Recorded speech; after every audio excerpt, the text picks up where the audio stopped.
Salut à toutes et à tous, c'est Paul sur le Grand Méchant Loup, j'espère que vous allez bien. Je suis super heureux de vous retrouver pour un tout nouvel épisode d'une toute nouvelle série, d'un tout nouveau format. On va faire l'avant-match de France-Italie féminin. Première fois qu'on fait une vidéo sur l'équipe de France féminine, je suis super content de la faire. Donc ce match France-Italie qui aura lieu au Stade des Alpes à Grenoble à 13h35 demain, samedi.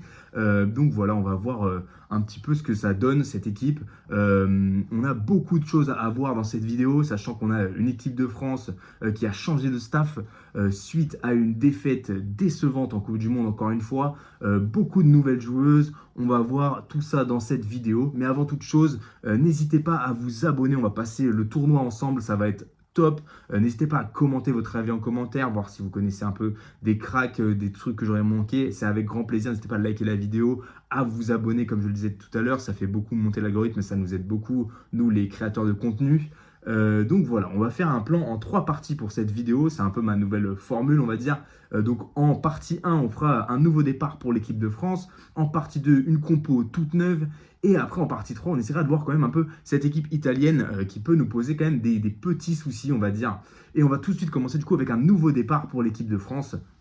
On commence avec du coup le contexte de l'équipe de France qui est face à un défi de taille lors de ce premier match, vu qu'on sort quand même d'une Coupe du Monde compliquée, décevante, avec une nouvelle défaite contre nos ennemis, les arrogantes anglaises, qui ont été bien avantagées par la commission. Voilà, on a eu des 2 joueuses suspendues, dont Manaï Feleou, donc ça fait un petit peu chier. Mais voilà, on a Gaël Mignot et David Ortiz qui ont fait les frais, le staff de cette équipe de France, qui ont fait les frais de cette élimination et de leur manque d'efficacité au cours de leur mandat, même si je trouve que le mandat n'a pas été dégueulasse au final, parce qu'on a quand même fait de belles choses, mais c'est sûr que voilà, ça a manqué d'efficacité, on n'est pas allé chercher de titre alors que c'était le moment et que c'était l'objectif surtout avec une belle génération.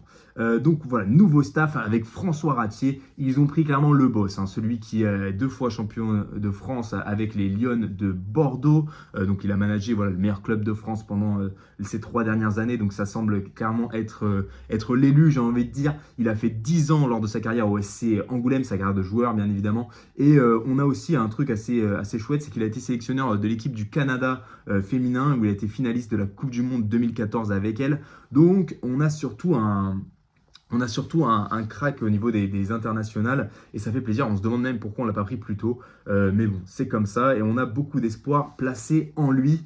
Et on aurait pu penser qu'il allait appeler beaucoup de Bordelaises, vu que voilà, il connaît le groupe. Et c'est un peu ce qui s'est passé sur la sélection avec beaucoup de joueuses bordelaises. Mais c'est un peu normal vu que c'est l'une des meilleures équipes de ce championnat, de championnat Élite 1, le championnat des Françaises. On passe du coup tout de suite à la composition parce qu'on va voir que finalement il n'a pas fait tant de privilèges. Je ne pensais pas qu'il allait avantager, mais il n'a pas fait une composition 100% bordelaise. Il a pas mis beaucoup de bordelaises justement. Donc on passe tout de suite au point 2, une compo toute neuve avec 6 nouvelles joueuses. Donc pour moi on est un peu dans un mood quand Fabien Galtier arrive en 2020.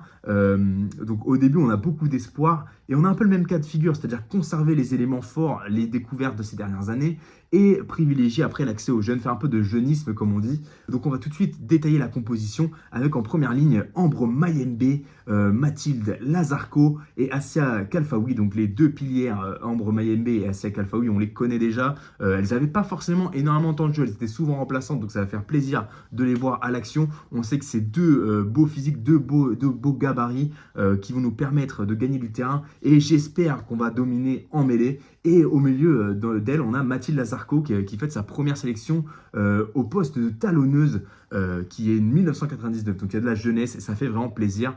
Et dans la suite de la composition, notamment des avants, on a du changement, on a un choix fort. On a voilà du coup...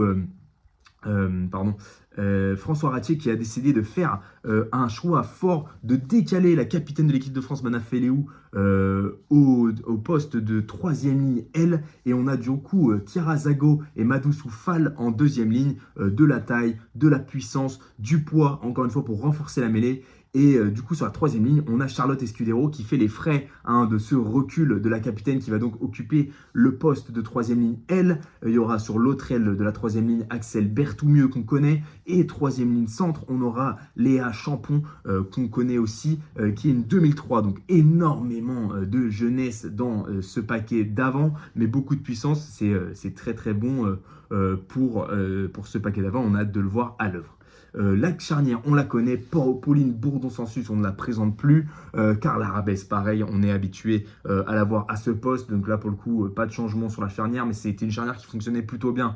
Donc on est content de les retrouver. On aura Léa Muri sur l'aile, 8 sélections, 5 essais, donc de très très bonnes stats à l'aile. C'est aussi la compagne d'Anthony Gelon. Donc voilà, ça c'est juste purement anecdotique, ça ne sert à rien, mais je me devais le souligner, j'avais vu dans mes recherches et ça m'a fait tilter un petit peu, donc je vous le partage pour votre culture générale. Au centre, on a Gabrielle Vernier et Johanna Griset. Gabrielle Vernier, voilà, on la connaît très bien, la joueuse de Blagnac qui met cartouche sur cartouche, donc c'est super de l'avoir encore. C'est un peu une des survivantes avec Pauline Bourdon-Sansus de l'équipe de France. Ça fait longtemps qu'elles sont là et c'est bien d'avoir de l'expérience un peu partout, notamment pour guider la défense. On sait que c'est une excellente plaqueuse. Et on a Johanna Griset qui a été déplacée au poste de centre. On a plus l'habitude de la voir à l'aile. Une des joueuses pour moi la plus rapide et la plus efficace au poste d'ailière. Elle est aussi très très bonne plaqueuse. Donc c'est pas étonnant qu'on puisse la décaler au centre. Puisqu'à l'aile, on aura Anaïs Grando qui fera sa première sélection à l'aile. Et à l'arrière, on aura aussi du nouveau avec Pauline Barra qui fait sa première sélection. Et c'est du coup une équipe, comme je le disais, très jeune aussi à l'arrière, mais quand même avec un peu d'expérience. Donc on a une composition un petit peu hybride entre nouvelle, entre jeunesse, entre expérience, et du coup, il y en a qui ont un grand nombre de sélections et d'autres pas du tout. Donc comme je disais, équipe hybride.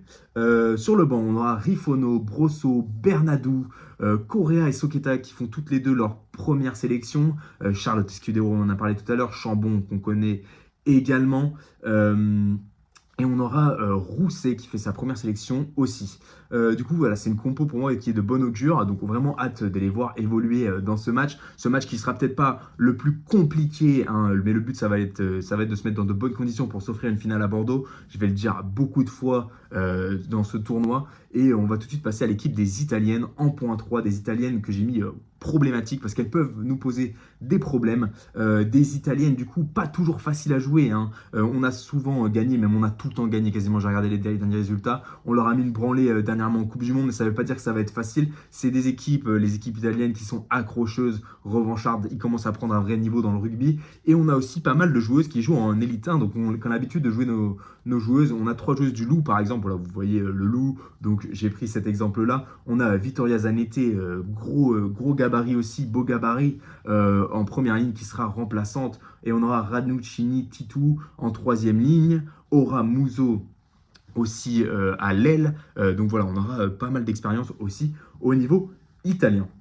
Donc ce sera peut-être un peu un match pas trop accroché comme je disais juste maintenant, mais il y a quand même un niveau élevé. Il faudra sortir voilà, un énorme match et une énorme prestation pour se mettre en confiance avec ce nouveau staff et aussi se mettre dans les meilleures dispositions, comme je disais, pour une finale à Bordeaux contre les Anglaises. Il me semble que ce sera le 17 mai, si je ne me trompe pas. Et donc voilà, c'est ce que je dirais un peu tout au long du tournoi.